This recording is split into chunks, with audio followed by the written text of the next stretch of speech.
हमारा वीडियो में सब लोग के बहुत बहुत स्वागत बा। और वो लोग हमरा के सब्सक्राइब कैले बानी सब्सक्राइब, तो हमारा बहुत अच्छा लागता। हिम्मत भी बढ़ता कि हमरा के मान दुलारे हिंगा देत रही। हम रउआ लोग के भजन हम सुनावतानी एगो राम जी के। पूरा वीडियो देखम, थोड़ा वीडियो देख के मत ऊपर फेंकम। राम जी पूछले हनुमान से सीता कै बहिनी।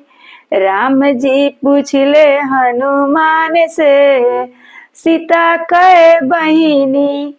एक बहिनी उनकर पटना बिराजे, एक बहिनी उनकर पटना बिराजे। जिनकर पटन देवी नाम हो सीता कै बहिनी। एक बहिनी उनकर आमी बिराजे, एक बहिनी उनकर आमी बिराजे। जिनकर भवानी माई नाम हो सीता कै बहिनी। राम जी पूछले हनुमान से सीता कै बहिनी। राम जी पूछले हनुमान से सीता कै बहिनी। एक बहिनी उनकर थावे बिराजे, एक बहिनी उनकर थावे बिराजे। जिनकर थावे वाली नाम हो सीता कै बहिनी। राम जी पूछले हनुमान से सीता कै बहिनी।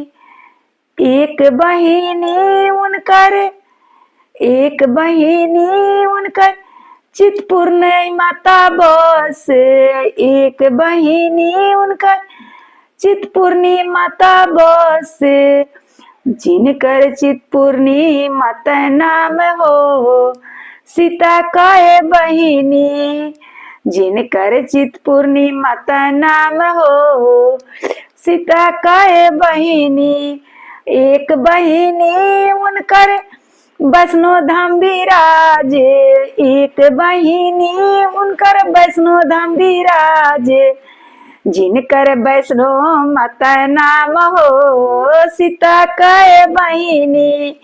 राम जी पूछले हनुमान से सीता कै बहिनी। एक बहिनी उनका ज्वाला माई बिराजे, एक बहिनी उनका